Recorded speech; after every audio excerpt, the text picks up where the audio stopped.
If we have to clear the Vice President, then let's clear her. If we have to prosecute, then prosecute her with the evidence kung meron. Not waste our time kung ano-anong sinasabi natin dito to protect ourselves, to defend ourselves. This is not the right forum, Mr. Presiding Officer. Kindly wind up, Mr. Senator Senate Judge President. Erwin Tulfo. This is not the right forum for us to defend ourselves. Bring it somewhere else. Bring it to the press. Bring it to the social media. But Senator Judge Erwin Tulfo is concerned about the justice or injustice to Vice President Sara. That's good news. Regarding the waste of time here, sabi ni Senator Joker Arroyo, it is useless to argue a legal point with a non-lawyer. When Senator Marcoleta brought that up here, nagkaroon ng commotion. Senator Miriam stood up here many times and said, kaya ka nga nagpo 4 years na law school at nagbabar. A'udhu billahi minasyaitanir rajim. Bismillahirrahmanirrahim. Alhamdulillah rabbil alamin. Aming mga kasama, ako po'y humihingi ng paumanhin sapagkat dito pong nakaraang linggo, lumabas po sa mga balita na may aligasyon na ako daw po ay hindi sumusunod sa batas. Ito po ay nakalulungkot para sa isang senador, sa isang senator judge, ang masabihan na hindi sumusunod sa batas. Samantalang nung tayo po ay merong mahal na saksi dito, pinaalala po natin sa kanya na harapin ang batas. Noong nakaraang linggo, ang atin pong kaibigan na ombudsman, ang sinabi po ng mahal na ombudsman na ako daw po ay hindi sumunod sa kanilang pasabi na mag-file ng aking counter affidavit. Nakakalungkot po ito sapagkat hindi po ito totoo. Inaamin ko po sa inyo kung ICC lang, hindi po talaga ako susunod. Hindi ako magpapasakop sa ICC. Pero dahil ginagalang ko po ang ombudsman, dahil siya po ay aking kaibigan na itinuturing, dahil nagkaroon na po kami ng napakahabang kwentuhan sa aking opisina nung siya po ay kalihim ng hustisya, nag-file po kami. Ito po, hawak ko po ang original. Dahil sa akin po, importante ang original. Ito po ang original, nakalagay po dito. Nag-file ako. Nakalulungkot po na pati ang media ay nakikisama sa ganitong klasing propaganda na ang isang senador ay hindi sumusunod sa batas. Isang senator judge. Ito po, maaari ko po kayong bigyan ng kopya, mga mahal kong kasama, para mapatunayan na hindi ko po kayo ilalagay sa kahihiyan. Ako po ay nag-submit ng aking counter affidavit. At ganun din po, humihiling din po ako sa aking mga kasama, lalong-lalo na po sa aking kaibigan, Ginoong Pangulo, na sa mga ganitong pagkakataon, hinihingi ko po na tulungan din po ninyo kami. Na maipaliwanag din po namin sa media na meron din po kaming mga pagkakataon na ipagtanggol din ang aming sarili at kami wag husgahang kaagad na kami hindi sumusunod sa batas. Yun lamang po, Ginoong Pangulo at tagapangulong hukom. Maraming salamat. Senators Erwin Tulfo, Senator Judge Alan Cayetano, thereafter Senator Judge Tito Soto are recognized. What is your pleasure, Senator Judge Erwin Tulfo? Mr. Presiding Officer, Senate President, ladies and gentlemen, this impeachment court was established to try the Vice President of the Republic. Ang punto ko po rito, kasi napapansin ko po ilang araw na nagagamit po natin ang impeachment court ang oras po ng impeachment court sa pagpapaliwanag. Naintindihan ko po ang posisyon ng aking kaibigan, si Senador Robin Padilla. Yung kanya pong frustrations. Pero gusto ko lang po sana ipaalala sa ating presiding officer, sa ating pong Senate President, at matanong, ano po ba ang ating ginagamit na rules ngayon? Pwede po ba yung mga problema po labas sa impeachment court na ito o labas sa kaso ng Vice President ay dadalhin natin dito? Di po ba ang korte na ito na itatag para po sana kay Vice President at kay Vice President lamang?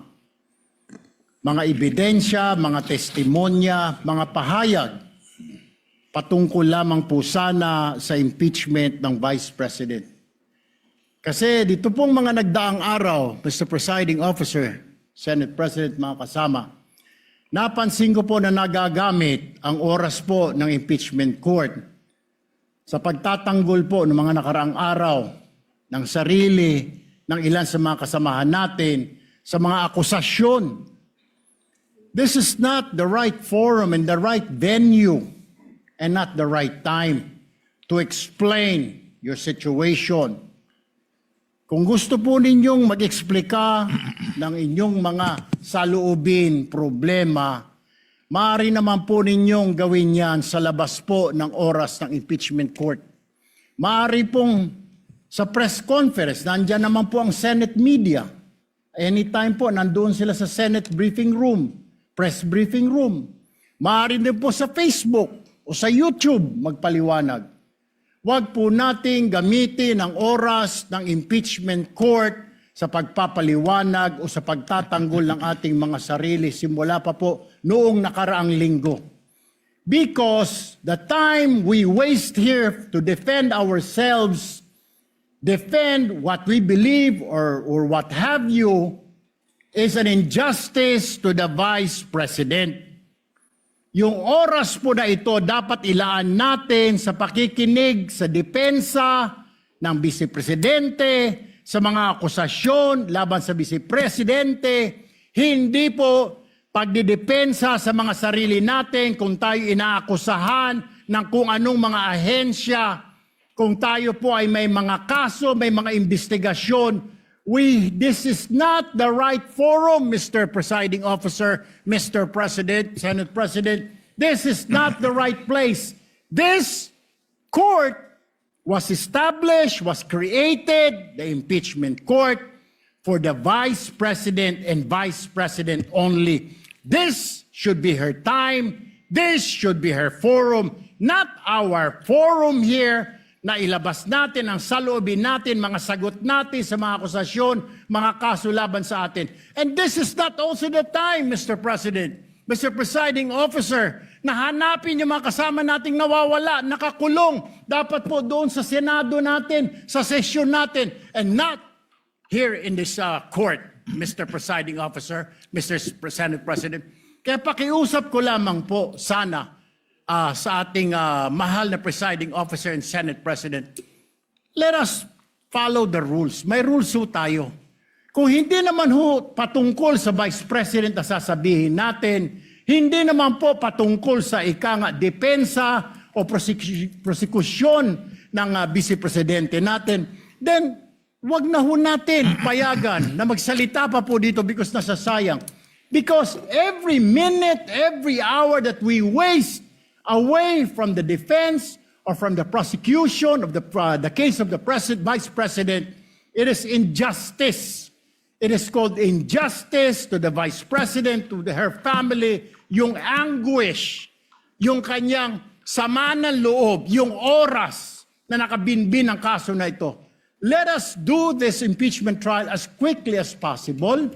If we have to clear the Vice President, then let's clear her. If we have to prosecute, then prosecute her with the evidence kung meron. Not waste our time kung ano-anong sinasabi natin dito to protect ourselves, to defend ourselves. This is not the right forum, Mr. Presiding Officer. Kindly wind up, Mr. Senator Senate Judge President. Erwin Tulfo. This is not the right forum for us to defend ourselves. Bring it somewhere else. Bring it to the press. Bring it to the social media, but not here. Thank you, Mr. President. The remarks of the gentleman are noted. Earlier, Senator Judge Alan asked to be recognized. Are you yielding in favor of Senator Judge Padilla? And thereafter, Senator Judge Soto. Thereafter, Senator Judge Thank you, Padilla, Mr. before the Presiding chair Officer. makes a ruling on the matter. Yes, Senator Judge Alan Cayetano is recognized. Thank you. I'm happy. You may proceed, sir. I'm happy I finally heard Senator Judge Erwin Tulfo is concerned about the justice or injustice to Vice President Sara. That's good news. Regarding the waste of time here, sabi ni Senator Joker Arroyo, it is useless to argue a legal point with a non-lawyer. When Senator Marcoleta brought that up here, nagkaroon ng commotion. Senator Miriam stood up here many times and said, kaya ka nga nagfo 4 years na law school at nagbabar. So let me give my own interpretation. The impeachment court is formed with lawyers and non-lawyers. And we interact, and it's for everyone, and we're equal. But if there's an engineer here or a doctor, and they talk about medical principles, I have to either study and argue on medical principles. Hindi ko pwedeng sabihin, hindi, ganito lang yan, logic lang yan, etc. Di ba? So, ang legal principle natin today is simple, integrity ng court. So, allow me to mention that to the people and help educate my colleague here. The integrity of the court and the justices or judges is always relevant. So if the Supreme Court or COMELEC, Court of Tax Appeals, Sandigan Bayan is being heard and the judges are being threatened, you give them time. So we cannot take the impeachment out of context.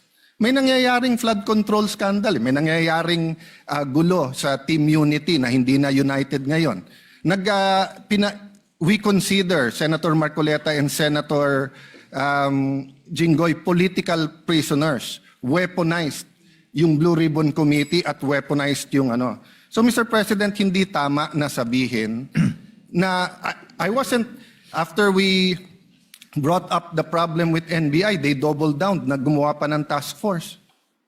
I mentioned 2 colleagues sa SALN, I didn't accuse them. Sabi ko lang, just like Vice President Sara, just because tumaas ang SALN, can we already ask for the BIR, for the AMLA and the bank accounts? So sabi ko, yan ang i-discuss namin sa Monday. Nag-react na, nag-accuse. I did not take up your accusations here today. Si Secretary Vince Dizon, 3 beses na nag-verify sa Taguig. Sinabi na 3 beses na walang ghost. Ngayon, i-verify ulit. I wasn't going to bring that up, but then i-question ninyo si Senator Padilla.